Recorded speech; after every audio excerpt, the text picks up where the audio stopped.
Hello, this is Jonathan Zapp of zapporacle.com and interviewing Johnny Haeberlin. And this is going to be kind of like the black yin dot and the white yang, where the white yang is going to be Johnny's upcoming podcast show, yet to be named. But we're going to start off with a little figure ground reversal by interviewing him.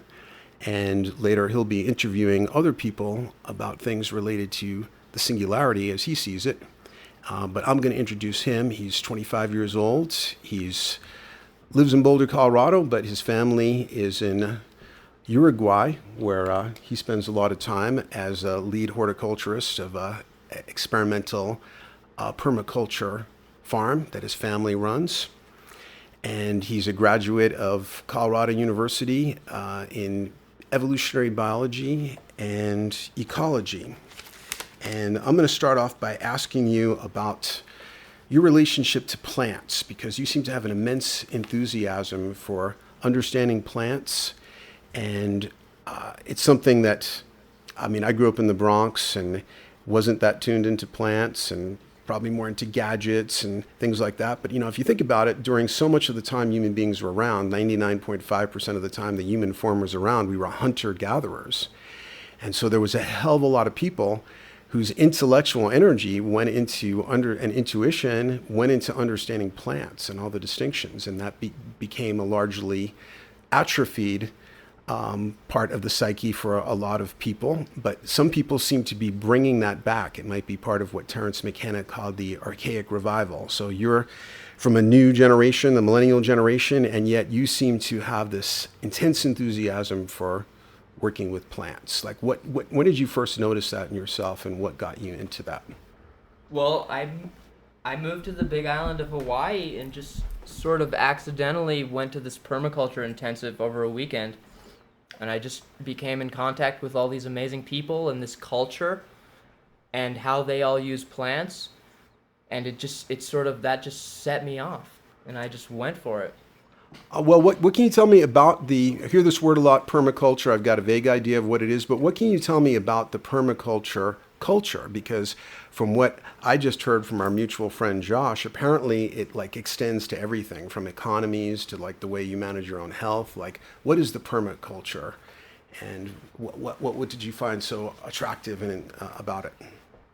Well, first of all, you just look at the word culture and you get these other words similar to culture, like cultivate or cult.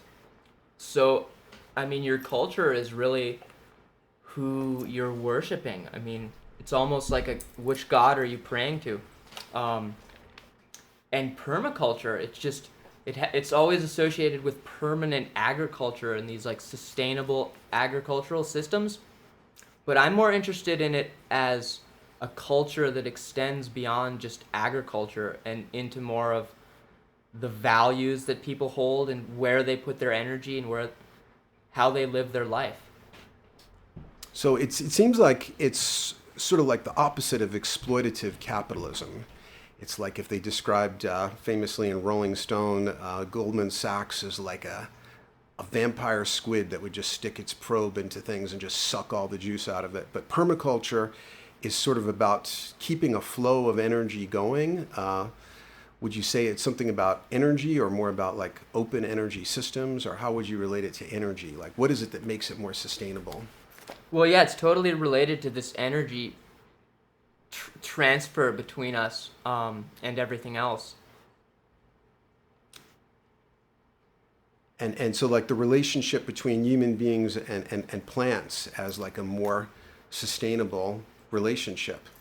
And that relationship is partly about food and nutrition, but it's also partly about psychoactive stuff. Have you done much looking into the psychoactive effects of plants, and does that part of it interest you? Or Well, yeah, absolutely. I'm very interested in the psychoactive plants. I think they're some of our best friends in these moments right now on this planet.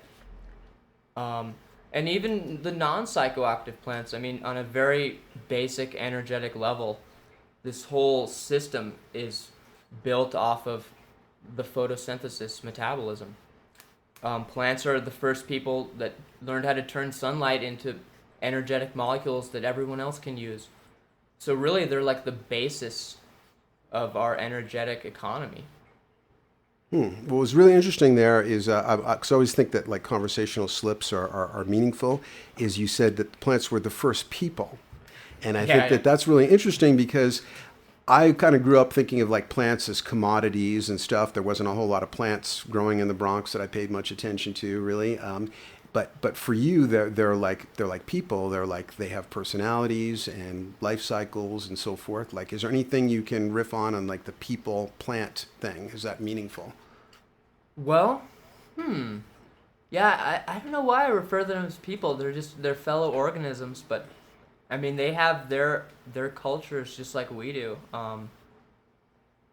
Yeah, I don't know. I guess I would say that if we were like what makes people much different than plants is that we don't just straight up look out for the best metabolic situation for ourselves all the time. Like plants don't really tend to foul their own environment with their waste, like we do.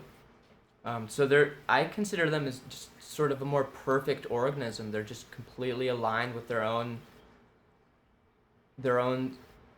sustainable path, where we don't. Okay. Well, so we can learn things from plants. I mean, what should we do differently to be more like plant people? And I guess the people you met in Hawaii were the permaculture people. Like, how did they live? I mean, are they doing things to be more plant-like and sustainable themselves? And what would those things be? Well, I guess the first thing you would do is start teaming up with plants. Okay. My friend Andrew first said to me, and it really like it stuck me hard how he said it. He's just, put the plants that you like and that you want to use right where you live. So I imagined like, oh, like maybe I should put this pepper plant like right outside my front door because I'm gonna see it every time I walk by, and if it's something I want in my sphere, I should put it in my sphere. Okay. As compared to the less plant-oriented person like myself, who might just go to the supermarket and buy stuff that's from a totally different part of the world in a different season. So it's almost as if the coconuts are appearing out of a Star Trek replicator because they're so divorced from anything that I would see here in Boulder, Colorado. But or do you try and keep your diet to things that are local, would you say? Or No, I definitely don't. That's part of the reason I like living here in Boulder is because we have such amazing access to all the most beautiful consumables on the planet. Coconut waters, bananas, like suddenly we're able to eat these things in the Colorado Rockies. It's pretty absurd, but it's great. yeah, I mean, I think it's great too. I mean, it's definitely like one of the upsides of our present situation is it might not be sustainable, but we are able to have a greater variety than potentially than other people's. Though apparently the average American is actually eating mostly corn. They're just eating all these food-like substances that look like look like fudge-filled waffles or sausage on a stick or whatever. But when you really drill into it, it's really corn or animals that were fed corn and so forth. So some say that hunter-gatherers had more plant variety than we do, unless of course you're a Boulderite raw foodist or something like that. Right. Yeah, that's interesting. The corn culture. That's a good example of another culture that isn't so aligned with the permaculture, and that we really do, it's the cult of the corn. We worship this corn in such a big way in this country. And if we go back to this idea of this energetic economy, I haven't really been studying it so lately, but a while ago it seemed like the corn industry is so subsidized, and it's grown from fossil fuel fertilizers, and basically with these energy stores that have for this recent moments sort of divorced us from the natural energetic community that everyone else is going by, like all just animals and the rest of nature. But we've unlocked this awesome energy of the fossil fuels, and we can grow all this amazing corn and feed all these people. But it's like a more and more of a monoculture crop. Yeah, I guess it's the called. monoculture. Right. Well, And I guess that affects people's consciousness too. I mean, I'm not getting all the corn products because I'm one of those eccentric Boulder health food people, but I wonder what it does to your consciousness if you're eating food that really all is just different forms of the same plant. Yeah, that's a good question. It may be a lot more subtle than some of our more potent psychoactive plants that we know about, but I think definitely, I mean, there's changes that happen to your body when you are eating corn, sugar all the time at least. I mean, a high sugar diet, I mean, you're in this certain mood from being sugarized Right. all the So I time. mean, everything we eat is like filled with information, and it could be lousy information. It could be Yeah, it could be junk food lousy information. Right. And it was grown with like unworthy intentions and that kind of thing, and the corn industry is subsidized with sort of corporate welfare and all that kind of thing. But you also were we were talking earlier, and you were relating permaculture to the singularity, and I know we may have different versions of the singularity, or lots of people have different versions. You know, I wrote a book related to that, but right now we're more interested in your version of it. What sort of singularity do you relate permaculture to? Well, I'd say if you just look at the basic word of permaculture, it's the idea of this culture that can be permanent. So, in order for a culture to be permanent, it's going to have to worship the same things that the universe is made out of, like the universal dynamics. I mean, that's what we're going to have to worship. And I see it as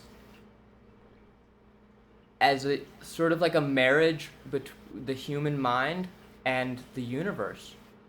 And that if you're in this permaculture mode, you're trying to align with the way the universe works to sustain yourself, or be stronger, or whatever it is you want to do. But usually it's just to sustain yourself. I mean, that's what animals do.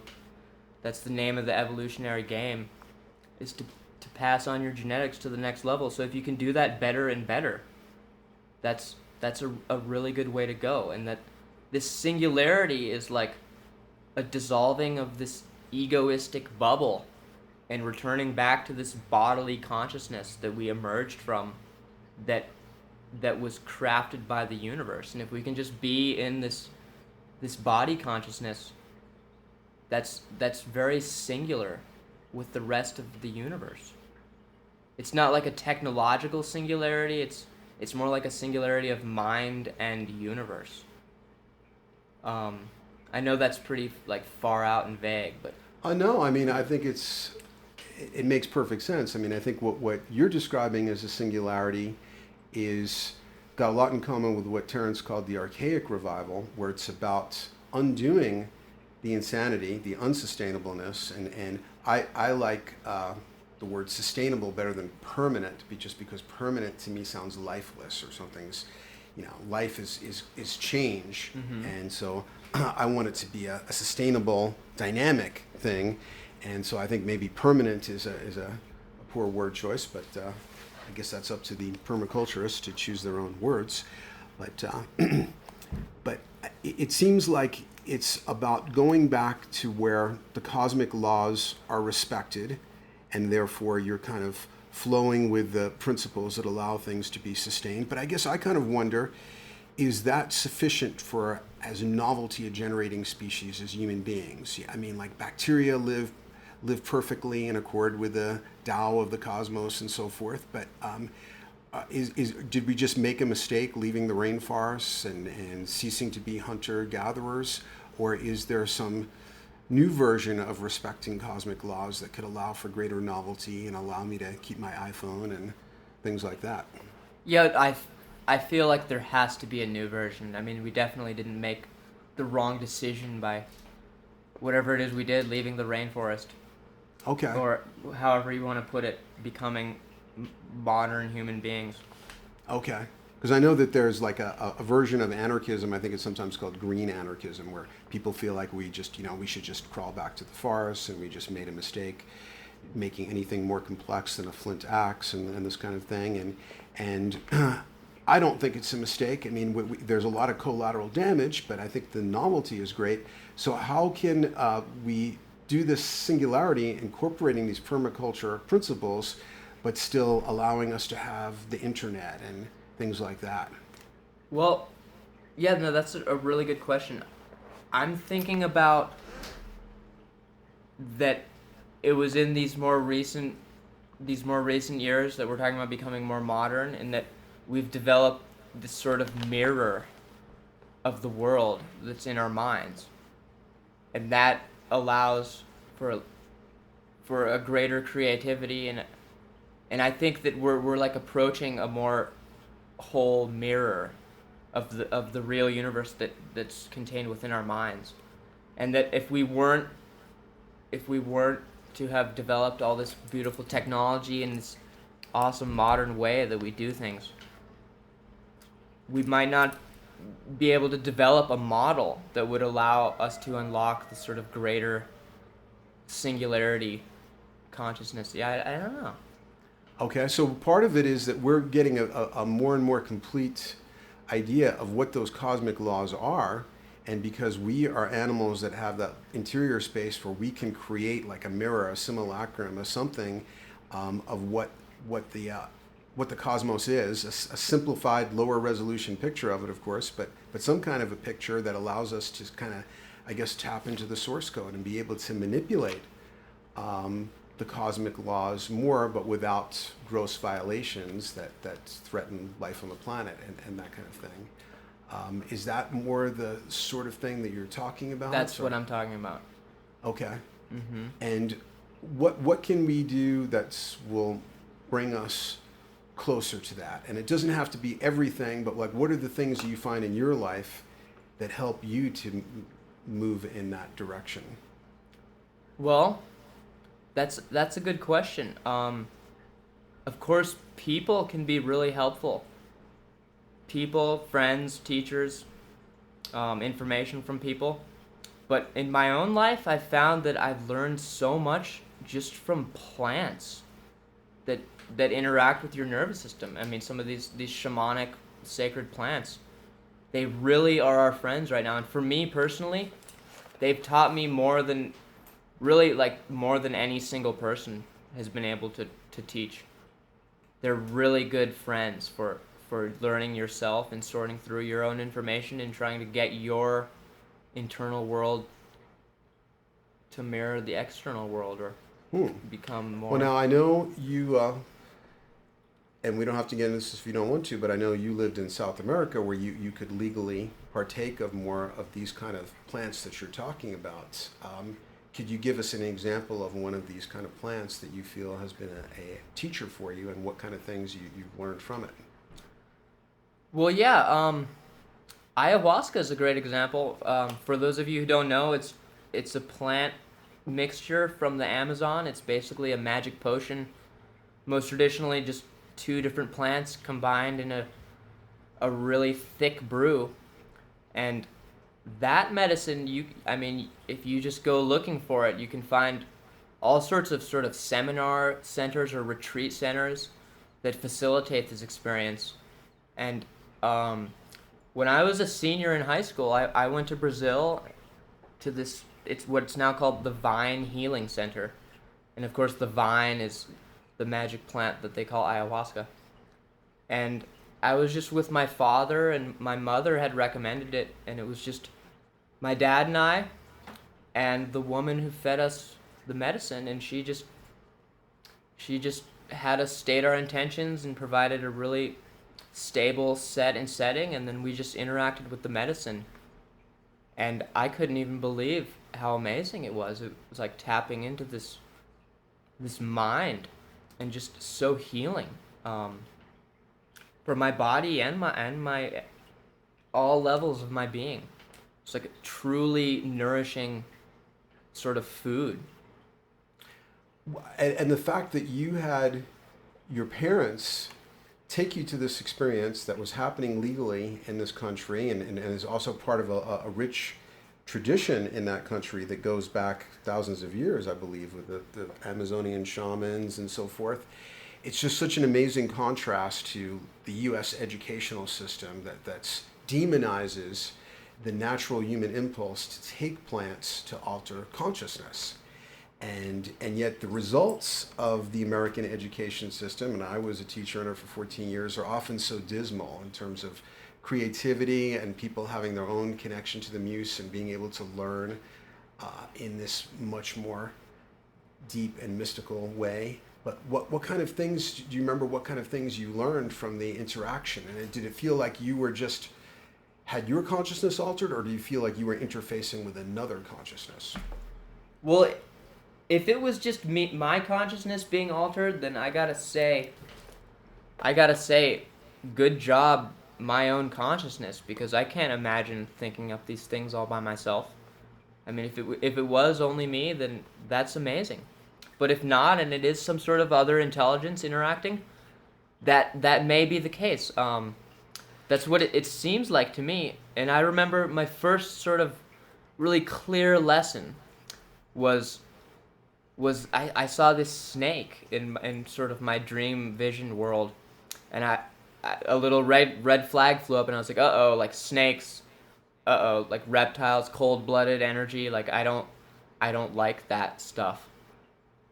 And the vine, or this voice that was coming from this medicine, just said, like, no, like, don't worry. And she just sort of showed me, in my own dream, I just watched the snake slither around, and I understood that snakes aren't something to be feared. I mean, they're just doing what they know how to do. And, you know, some people have an amazing fear of snakes. And I sort of did too, but it was lifted away, and I understood that they're just doing what they know how to do. And yeah, they're slithering around in the shadows and pretending to be sneaky and stuff, but that's just what they know how to do. And if you can see into the shadows and they're just slithering around, I mean, you understand what that is. And I guess I understood that the snakes aren't evil. And yeah, shortly after, I bought a snake as a pet, and I still have him. Oh, wow. So we could say that this particular lesson about the snakes was also about a movement toward another real event horizon, which is about crossing away from our being divorced from the natural world and viewing it as hostile or something to be conquered, or an object of paranoia like it is for many modern people, and where you are kind of seeing the validity of all parts of the web of life. And you refer to the plant as she, and now I'm getting a picture of like why you refer to them as persons, that not only did you experience this as an entity, but an entity that had a gender. What was it about this plant that made it seem like a she? Well, yeah, I mean, when I first sort of encountered the energy in the medicine, like I guess you could say, like when the drugs started kicking in, I mean, I saw this overly feminine silhouette above my body, and she was sort of like waving her arms above me, and sort of, yeah, I don't know how to describe it, sort of just like dancing above me with this like really loving energy. And yeah, and I was like, wow, how's this feminine silhouette? I remember like the really big hips. Mm-hmm. And yeah, that's like the most feminine detail I remember, like a big hips, like this pear shape. And then like a fertility totem or something. Yeah, totally. And then this silhouette like reached down and touched my forehead, and I felt this sensation on my forehead, which I then saw to be little blue dots. And she kept tapping on my forehead, and these little blue dots started to go around, and they made like a window frame, a nice big rectangle.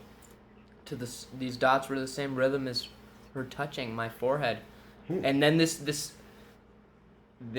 window sort of gave way to this place, and I entered this sort of dream space, and there were these characters that really looked so much like the Egyptian beings, like the half animal, half person type of being that we see, like these Egyptian gods, like I don't even know, like Ra, and sure, I don't even know, but one of them was holding a snake. And then that was when this snake lesson began. I was like, oh, like there's a snake here. And yeah, they're holding the snake, and they just showed me there's nothing to be afraid of with these things, these snakes. Well, it's interesting because it almost sounds like a portal was opened into the collective unconscious. And I've heard often that with ayahuasca, people see things, even if they're taking it in New York or something, that they'll see images related to Amazonian shamanism, which of course the snake could be related to, or to any type of shamanism, but actually you saw stuff from a different culture because you saw sort of these Egyptian gods and goddesses. So it's almost like you were seeing archetypes or something like that. But it sounds like a really amazing experience. And how did you? Was there any other content that happened in this experience or lessons that were taught? Did you ever see the feminine figure again after that, or were you just kind of brought into the stream time and explored that? Well, yeah, it's hard to say.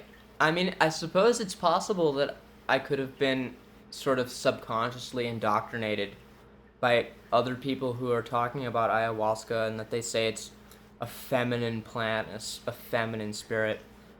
But I mean, this seems to be the case. Like most people report a very feminine energy. Well, I like the way you think about these things because you're also thinking about contrary possibilities or prosaic explanations rather than being a true believer. Like you said, this could have been my own psyche. If so, great job, my own psyche, because we don't really know where our psyches end and other things begin. At a certain point with this kind of mystical experience, inner and outer just become blurred. And people who are true believers on either side, materialists will say, oh, well, you just had a hallucination, your brain was just messed up or something, and they'll reduce it that way. Other people will be like, oh, well, the goddess came forward, and they'll just completely lock onto that. And I think it's okay to be able to accept the ambiguity of not really knowing for sure, but able to see but its effect on me was great. Mm-hmm. So wherever it came from, it was a great relationship, and it was one you weren't having before you took the medicine, presumably. And then you also said, you recognized that the influence, you weren't, this part of the setting wasn't a completely blank slate, because we've all heard about these things. But I think that there's a feeling when you're in the tremendum of one of these experiences where it feels like it's beyond just like the power of suggestion. It feels incredibly real. And I'm wondering, what other content did you experience with that first, once you stepped through that portal and you saw the gods and goddesses? Did it just kind of go off into the snake lesson, or like anything else happen with it? Well, let's see. It was a pretty long time ago, and unfortunately I didn't write it down. You would have been like 18 or at the time or something? Yeah, something like that. Okay. Yeah, I can't remember anything of specific value from that first experience. Okay, but how were you changed by it? It sounds like a life-changing experience. I mean, did your personality shift, or your way of looking at the world shift after that first experience? Well, I think something definitely shifted inside me. What precisely, I don't know. I certainly felt good after that. I mean, I returned home very energized. I actually remember it was during a Christmas break that we went to Brazil. And I came back, and I went to my buddy's house, and they had just been hanging out in Hawaii this whole time, just abusing opiate drugs. And I came back into their den, and it was just like, oh my God, like, I'm over here bubbling off of this beautiful Amazonian medicine, and my friends are here just terribly unenergetic. And it was just a massive juxtaposition of energy. I mean, even my friends noticed. They were like, wow, like, Johnny, you shouldn't even be here. Well, that's an interesting contrast, because what we see in the West, where drugs are forbidden, is people have very dysfunctional relationships with these things. The taboo doesn't keep people from taking these things. It just has them taking them from street corner drug dealers with corrupt motives, where things are cut with, all kinds of contaminants, and where the people also seem to have a very degraded relationship to it, because it's a materialist culture. So it's sort of, they just become ever more attached to the white powder, or whatever it is, or it doesn't seem like an ally. Like what you experienced was more of a plant ally. Absolutely. A true friend and teacher. A great ally. Yeah, one of my hypotheses is that in this moment, so many of us are sort of seeking to develop this sort of ecstatic body, or like, I don't know, some sort of like information body, or something like this, where we're sort of reaching out into the dark like amoebas, trying to like find the foods that make us feel good. And I've just seen like a lot of my friends who don't seem to really do their homework. They're like getting high on white powders that they don't know where they came from. And yeah, I mean, they make you feel ecstatic for a while, but like, I really feel if you do your homework and to see what people have been eating to do this, it's these certain plants, and that those are the real foods for building this type of body that so many of us are attracted to right now to be building. I mean, I just like, it's just so many people, they love to get high. Like, people love to get drunk, or whatever. Like, we want to feel good. And there's really like certain foods that, or plants, whatever you want to call them, that are better than others for this purpose. Well, it also sounds like it's not just that some plants are better than others, which they obviously are, but also that if you want a plant ally like what you experienced, it helps to have a different kind of relationship to it. So like the person who's doing white powders, the white powder, is so far removed from the plant that was grown in another country than where they're taking it. It was, cut by different people and with corrupt motives and all this kind of stuff. And so they have a total abstract relationship to the plant, just like the person who's getting a frozen pizza. That pizza is so removed from the corn or soy or wheat or whatever that it came from that you can't see the plants that is coming from. So they have a total disassociated thing. But it sounds like for you, you're getting more ally relationships with plants, and part of it is learning about them and having them near you. So is that the kind of thing you're talking about, or the singularity that we would have more of a relationship with the natural world? Or I would think that definitely plays into it. Yeah. I mean, I feel like ayahuasca is an amazing medicine for, if not the mind and the soul, like your body also. And I mean, as I was saying, a part of the singularity, maybe it's just like realizing that we really are, at least on some levels, like grounded here on this planet in our bodies. And if we can make our bodies more healthy, then, everything will be better about our story. Because, I mean, if that's just the physical foundation of your being. So permaculture applies to the body. That's like the first ecology you've got to deal with before you can do anything else, I guess, right? Yeah, maybe so, huh? And part of having a more sustainable permaculture with your body, it's about having a more conscious relationship with plants, because ultimately that's where all food comes from. And maybe an animal that ate the plant, or a plant in the sense of an industrial plant that processes plants and turns them into God only knows what, Skittles or something. And but by going to the actual source, which are the organisms that have that ability to transduce sunlight through chlorophyll into caloric energy and into the most basic form of food, it seems like you can improve your relationship to your own body as well. But I was also interested that you felt like that the ayahuasca, because usually you think of these substances as taking a toll on the body, but you actually felt that it not just gave you psychological and spiritual novelty, but that it was also good for your body too. Yeah, when I drink it, I feel pretty energized the next day and days after too. Okay, so obviously you've had many subsequent experiences, and what are some of the more interesting things that you've learned from those experiences, if you want to talk about it? Well, can you give us like an example of like? Well, one really simple example was the first time I encountered ayahuasca in Brazil. I felt infused with this sort of cosmic divine mind or intelligence, and I just asked like out loud, like, how do I keep this going? Right. And the plant gave me a really clear answer. It was just music. that's the answer to keep it going. Music. And I mean, I remember being a little kid and liking music a little bit, but then there was really a day when I started listening to music every day. And that was when I was like, 12 or 13 with Blink-182. And since then, I've always had music. And music's a powerful, powerful thing. So that was just one little tidbit lesson from the Vine. How to keep feeling good is to have your good music.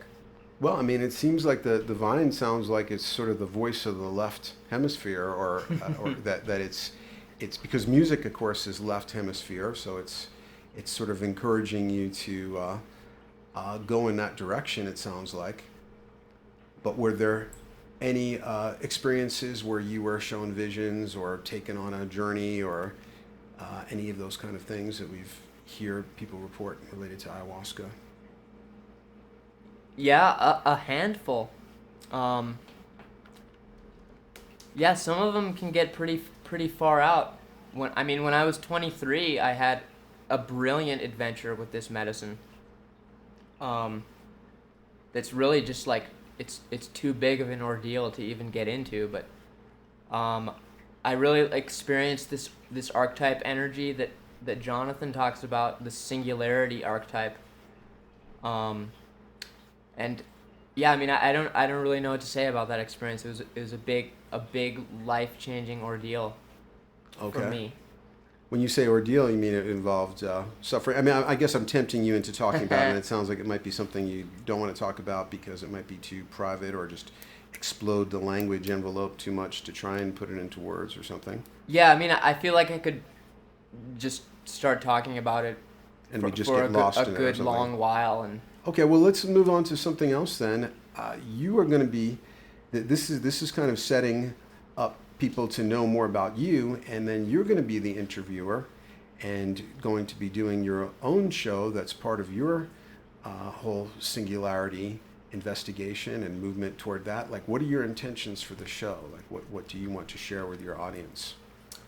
Well, I guess just to start off, I guess this whole idea was sort of inspired by Joe Rogan Experience, his podcast. I'm sort of a big fan of this character named Jason Silva, and he's a futurist, and he just has a really good way of talking about the singularity and this amazing evolution that we're all experiencing. But I was watching their podcast, and I was like, wow, like I could do that. They're just hanging around talking about fun stuff. I've got a lot of stuff to say about this topic. So, my intention is really just to explore in a sort of inspired, multidisciplinary, meta-analytic, I don't know, is that a word? Meta-analytic? Meta-analytic sort of way, to bring in things from all sorts of the map and put them together in these ways that seem relevant to what we're experiencing right now, or what we expect to experience with this singularity idea. Because I feel like the singularity, in terms of a technological singularity, people talk about a lot. I mean, it's like a really common way of people talking about the singularity, and I'm more interested in not reducing it to just technology. But like I always liked how Terence McKenna would say, no, the singularity is what was the word he used? Like the merging of biological and technological intent. So that seems to be more of along the lines to me, like it's not just technology, but it's like technology reflecting this innate biological intent that we have. So just in terms of technology, I'm not so interested in that. So that's why I'm interested in this aspect of permaculture and like the cultural aspects of a singularity. I mean, even just like a cultural singularity, if everyone on the planet was of a single culture, I mean, what would that culture have to look like to be able to incorporate everyone? It'd probably be pretty bland because it would be a lowest common denominator, so it would look Well, look like Maoist China or something. may, Everybody's may, wearing the same gray pajamas or something, I would guess. maybe. But no, I'm more optimistic than that. I think that everyone appreciates the good, and there's pretty many basic things that just about everyone can agree that are good, like good food is good. Health is good. What else? We might have our own different ideas of what good music is, but I feel like sometimes music can just make about everyone think it's good. It's like, wow, that's some good music. So it's like just the good. I mean, that's something we can agree at, like that there is this thing called the good. Sure. And it might be different, basic but goodness. there is some basic goodness that we all share. Right, and I don't think a lot of people have been brought up in colleges and universities to think it's all relative, it's all in the eye of the beholder. But I think if we went around the world and we had daisies and amethysts and music like Appalachian Spring and green sleeves and stuff, like people could just feel the basic goodness coming off of that. And if we show them the paintings of H.R. Geiger and stuff like that, I mean, and death metal music and that kind of thing, people can feel that there's something not so basically good about that stuff. So I think that there is a real difference, and I think it sounds like to me, but you tell me if this is right, that the theme of your show is about the singularity, but more the organic side of it, unless we tend to emphasize the gadget side of it, and they're the whole transhumanists who seem kind of anti-body, and it's just a big embarrassment to them that they have a corporeal body, and they just can't wait to be uploaded into some quantum computer inside of a titanium alloy exoskeleton and just be free of the whole human experience. And then we get other images of the future that are very pessimistic, all the dystopian sci-fi, usually where like transhumanism has basically gone wrong and like the robots or evil artificially intelligent computers have taken over or something has gone wrong. So it sounds like what you want to focus on more is evolution that is a little bit more organically centered and that's also like aiming toward the light and is optimistic. And that sounds like a fantastic theme for a show. Yeah, that's pretty right on. The other part I want to add in is like the culture of singularity. What would you consider the culture of singularity? I keep falling back onto this permaculture thing. Okay. But like as Terence McKenna would talk about history, like if history did sort of engulf itself and end, I mean, if there was some sort of something that made us transcend our history and that it became completely irrelevant to our situation,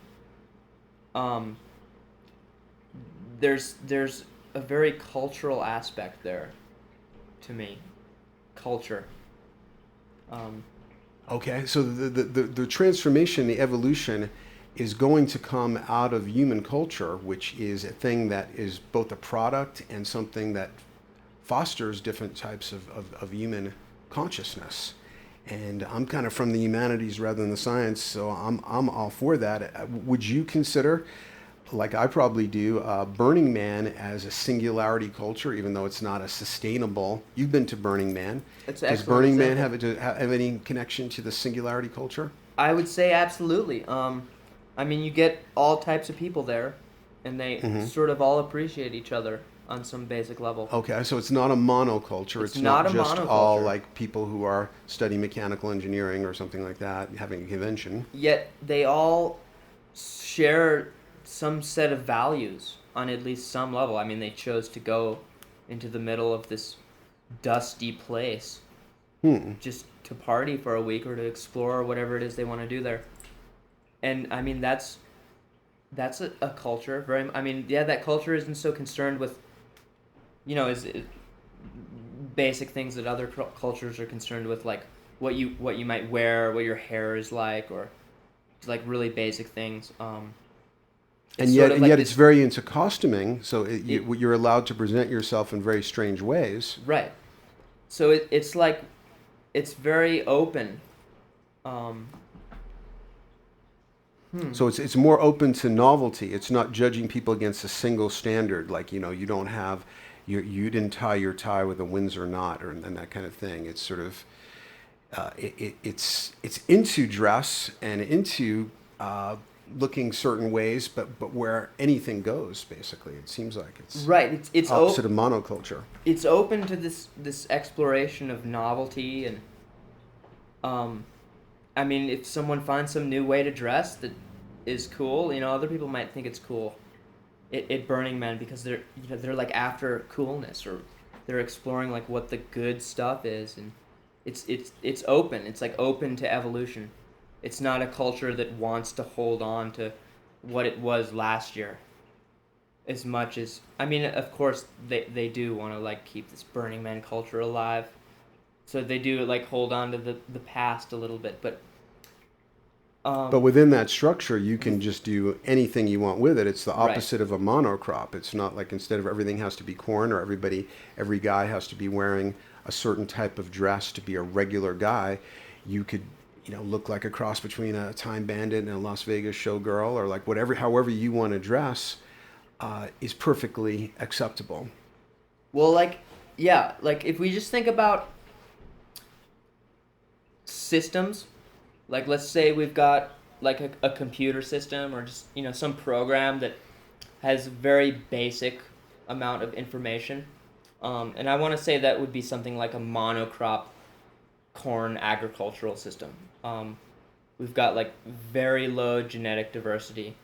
It's just a very non-diverse system, and like it seems just on an intuitive level that these systems are much more vulnerable to breaking down. Like if we just look at the Irish potato famine, I mean that was an exotic potato brought to Ireland, and then it was basically like very low genetic diversity, and whatever it was, what was it, a mold or some sort of virus or something that took out these potatoes? I don't even know, but Potato blight. systems of low diversity don't really do that well with infection and stuff. I mean, it's sort of a basic ecological tenet too. I mean, more diverse systems have greater resilience to change, ironically. But like, Burning Man, it's like this very diverse system, and like you'd be hard to go into Burning Man and like say something that would like blow everyone's mind. I mean, like, yeah, maybe you'd like rock a few people's worlds, but there's so much diversity with people that they're all operating on all these different systems. It's a very diverse system with so much different information that, if you tried to infect it with just some information virus, like, whatever, you wouldn't be able to get everything. One conspiracy that everybody would believe, you wouldn't get exactly. Wouldn't get a whole spread through the whole group, because the Right. group's so diverse that a lot of people would resist any one idea. Precisely. As compared to like a monocrop, which to me would be like a whole bunch of fundamentalists who are all chanting the same thing, and therefore they can be taken over by one evil religious guru, because they're kind of like a monocrop of minds that have all been entrained to one hierarchy and one way of doing things and one way of dressing and one way of treating gender and sexuality and all these different things. So it sounds like you're relating Burning Man to this evolutionary trend, which seems to be toward greater novelty. But besides these exceptional situations like taking ayahuasca or going to a festival like Burning Man, which is 1 week out of the year, how can people, or how do you bring those kind of values, because you talked about implicit values that people at Burning Man might have in common, and I'd love to hear more what you think those are, but like how could you bring that into your day-to-day life, and how do you bring it into your day-to-day life? Well, the first thing that comes to mind is following, and that, it's not so cool to follow. I mean, you should think for yourself and decide for yourself and follow your own path, and that's one way to stop a sort of like homogenization. Because I mean, if you're checking the information as it comes through you, then maybe it'll change, or you won't adopt a faulty program, if there is such a program running rampant around. So, I mean, one thing is just thinking for yourself, and I mean, it sounds kind of silly, but, um, Well, I don't think it's like, silly at all. I mean, and you've been out of college for about a year, but you're a huge consumer of information. Like, what kind of I skills do am. you bring to that consumption of information? That Well, like, one thing is just, like, there's different bandwagons that you can jump off of, and, like, when I was studying evolutionary biology, um, I'm a pretty spiritual person, and it took me a while to sort of understand, um, like this conversation between intelligent design, like God made everything, versus like the evolution where it's sort of self-made, the thing's self-manifested, and that took me a while to understand. And now like I see these people that they're arguing for one or the other side, and like for example, there was this a table, with all these books about evolution at CU, University of Colorado, and there were these kids, raging against intelligent design, like boo God, like go science and evolution. And I stood and I talked with them for a good hour and a half, and I walked away just like those are just like Bible pushers, like those are it's the same type of people, like that was the nature of their argument. They reminded me of Bible pusher. because they were like scientific fundamentalists. Like they were Yeah. just had a party line, and it was a monoculture, and that everybody at the table had the same party line. In other words, and and no more acceptable are the religious folks that also have like this party line. So how do you sift through information without buying into a party line? Well, maybe I do buy in sometimes, but I try to. The middle road is a good way to be. Um, Always, don't take the extreme path. And yeah, it's a good question.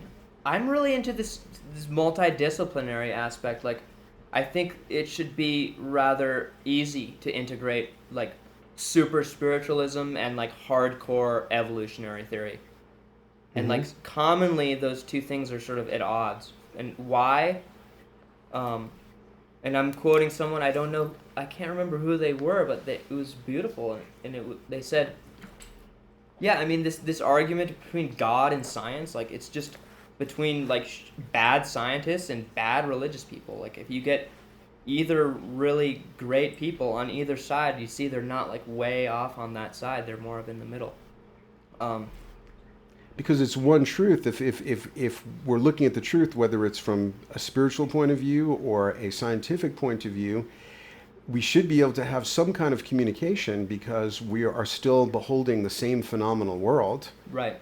So if you can't do that, even with skilled people from the other side, then it suggests a parochialism that somehow you've become a specialized being that can only speak to other specialized beings. And I like this. I mean, I think this is probably a big part of your intention for the show, it sounds like, is the multidisciplinary, holistic, generalist thing. And I'm definitely a generalist, and maybe that's why I was drawn to Jung, who is big on being a generalist, and he decried the soulless age of experts and people who know more and more about less and less till they know everything about almost nothing. And so it sounds like you're kind of a generalist that's driven by your own enthusiasms about what information to seek out. But do you bring in reality testing? I mean, it seems like there's a lot of consumers of information that have gone, at least to my mind, too far on the end of sort of excessive credulity, and they, believe anything that they feel good about or that sounds magical to them. Like, where do you stand as a consumer of information, but with a scientific education? Well, I try to go what feels like it makes sense. So, I mean, maybe you could say I'm biased in that I trust my feelings more, but I mean, I also trust my mind too. But like, I see this thing happening. Like, if you get into these sort of sketchy parts on YouTube, where there's questionable information in video form, sometimes you see these people who are just so ridiculously buying in to whatever information is being there. And then other times you see people who are just so critical of that information to a point where it makes it even a little more obvious that no, like actually this is true, because there's these people who are just so against it, and they're making these logical arguments that they work well in a logical point of view, but like you just take a step back and it just doesn't seem right. I mean, we were talking before how like logic is a great thing, but you also have to have your intuition to decide what direction to point your logic. I couldn't agree more, and it sounds like we're both saying different versions of the same thing, that you want to avoid. You want to be open-minded, but not just totally foolish and willing to believe anything that shows up as a YouTube video.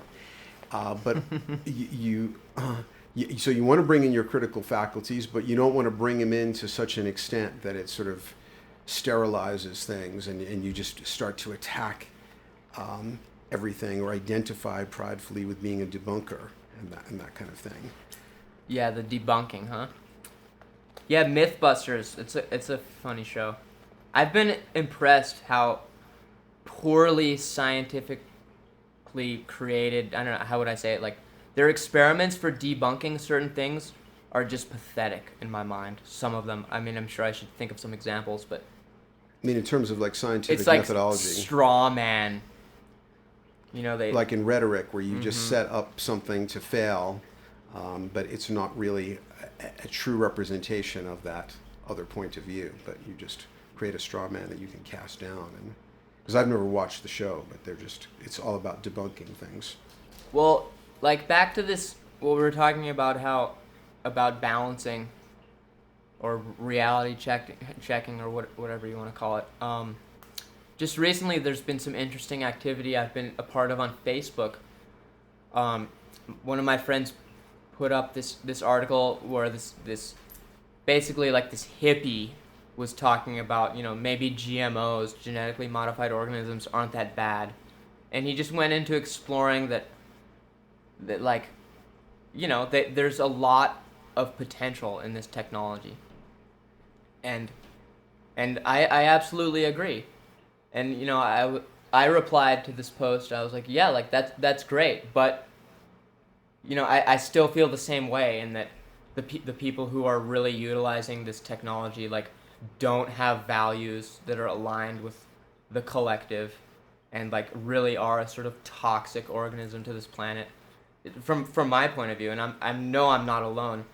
And my friend came back to me and he was like, dude, I didn't really feel like you understood what that article was saying. And I'm like, no, like I did. Like, it's cool technology, but how we're using it isn't cool. So like, what? And that's where we sort of stopped this conversation. And then just yesterday, I put a post up on Facebook about how turmeric is is just as potent as Prozac for treating depression. And the same friend who I was having this GMO conversation with, he came back and he said like, oh look, like you didn't read the article very well, because look, none of the statistics are what's the word, significant. You know what I mean? They're statistically significant. Yeah. And like he's absolutely right. And I actually did notice it in the results, but then I went on to reading the discussion, and it just seemed like, well, yeah, I mean, okay, they weren't statistically significant, but I mean, that's like a killer point. I mean, he slammed me with the statistical argument, but I mean, I come back, it's like, dude, you're looking at the trees. I'm trying to see the forest here.